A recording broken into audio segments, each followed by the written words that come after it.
Warning, just warning. Disclaimer, none of the songs or characters in the video are mine. Short video ahead. I divided part 6 into 2 parts. Asumis Saku's POV. Apparently, the tops wanted a hangout too, but including everyone. So they all went from Okinawa straight to Tokyo because that's where they were all hanging out. Fortunately, it was actually planned, so they already had a prepared place to stay as well as a party venue, which was another one of Oiko's houses or mansions. OMG. How many times do I have to tell you guys? It's not my house. It's very fortunate for them that Oiko is rich. I'm not rich. Yes. Very fortunate indeed.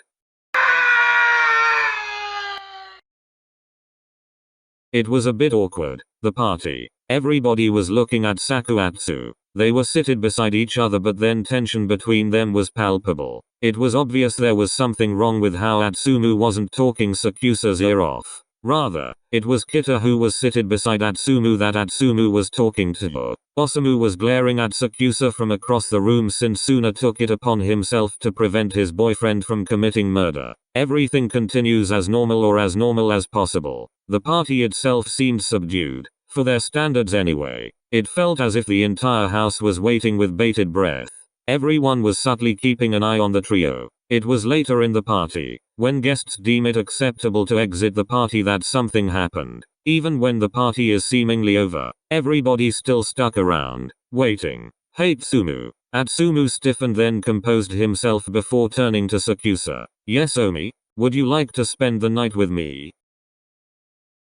Atsumu hesitated. Here, Sakusa is inviting for a sleepover in his house, and normally he would be excited. Normally he would be vibrating in joy, but the last few days has given him a different perspective. A revelation of sorts. Is this really how I want this to go? Will I really give him everything he wants with just one word when he won't even give me a bit of his time when I ask for it? No, that's not fair, Atsumu. Stop being selfish. Omi is just really busy and he's a germaphobe, and not a lot of people can understand that. You know how that feels, right? People not liking you for who you are. You should understand Omi. At least he's still here for you, tolerating your presence. You irritate him. He said it before, but at least he's here for you. Be grateful. He shook his head off those thoughts and was about to go with Sakusa when he caught sight of someone. He looked over to Kita. Sweet, strong, smart, kind and perfectly lovable Kita-san. Who's in love with someone who doesn't love him back? Who's being there for the person he loves when he knows he'll get nothing in return? Who's content with the bare minimum just so he could be there for the one he loves? Kita-san doesn't deserve that. He doesn't deserve the pain he receives for his love. So then, what made me deserving of it? Is it the shitty attitude? Does being annoying warrant this treatment? It would have probably been fine if he wasn't in a relationship. If this is just him pining for someone he can't have. But he is in a relationship. Sakusa is his boyfriend. He's not pining for someone he can't have because he already has him, right? Right? Has he ever been mine? Will it always be like this? Will I always be rebuilding my entire personality to be a better person for him? For scraps? He looked back at Sakusa and he wanted to shout. To demand answers. Why? Why me? What made me deserving of this treatment? But he was just so tired. So tired. So he swallowed the bile steadily rising in his throat, then replied. Omi, can we talk? Privately, remembering that they are in the middle of a party. Sakusa nodded. Atsumu led them to a corner of the room. Although he wanted complete privacy, Atsumu wasn't confident he wouldn't fold if he was left alone with Sakusa. Besides, the room was big and the others are all on the other side of the room. So this is relatively safe. Both were too tense to notice that everything stopped. The noises, the movements, stopped. All their friends were straining their ears, looking at them at the corner of their eyes. Atsumu took one look at Sakusa, took a big breath, then. Omi, no. Sakusa, let's break up. The others all gasped but neither noticed. Atsumu let out everything he held inside. He let it all out fast because he felt like any minute now, he would either puke, collapse or take all of it back and stay in a relationship that sooner or later would burn everything he has in him. I can't take it anymore. I'm not. You can't just always ignore my existence, then only acknowledge it when you feel like it. I understand, of course. You have issues and you have a hard time touching me and stuff, and I understand. All I'm asking for is just a bit of your time.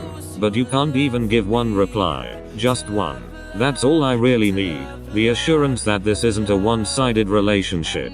But even that is too much to ask for. Don't get me wrong. I'm not saying I don't love you anymore, because I do. God, I love you so fucking much. And I don't think I could ever love someone else after this. And that's the problem. I love you so much that I didn't think about your feelings. I was just so happy that you gave me a pinch of affection. And Atsumu let out a breath of frustration, then he looked at SakuAtsu straight in the eyes. Do you even love me? He stared at the passive SakuAtsu in front of him. Everything was silent for a moment before Atsumu shook his head and looked away. Never mind. Don't answer that. I'm not yet ready to hear the answer. Because Atsumu knows. He knows the answer. And for now, he'll do everything he can to ignore the truth.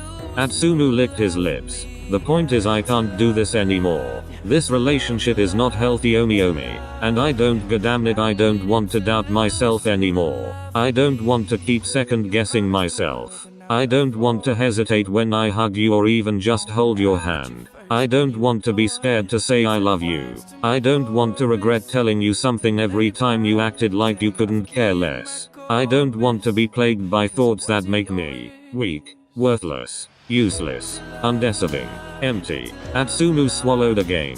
Anyway, I think we should break up. It's for the best. Who knows, maybe one day when we're better people, when we're mature enough, maybe we can give it another shot.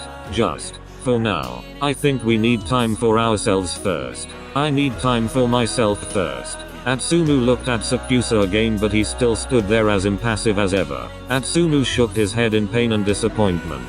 What did you expect? For him to care? He never loved. Atsumu shook his head again. Goodbye, SakuAtsu. Atsumu said hurriedly, then turned around and walked away. Tears finally running down his face while SakuAtsu is still rooted to the spot. A blank expression on his face. I love you, but I need to love me first. And I need to lose you to love me. He never saw the pure, unadulterated pain in SakuAtsu's eyes. I decided to divide it into 2 parts since I wanted a cliffhanger and I'm evil, lol. Anyways, please like and subscribe. Constructive criticism is also accepted. Thank you so much for watching.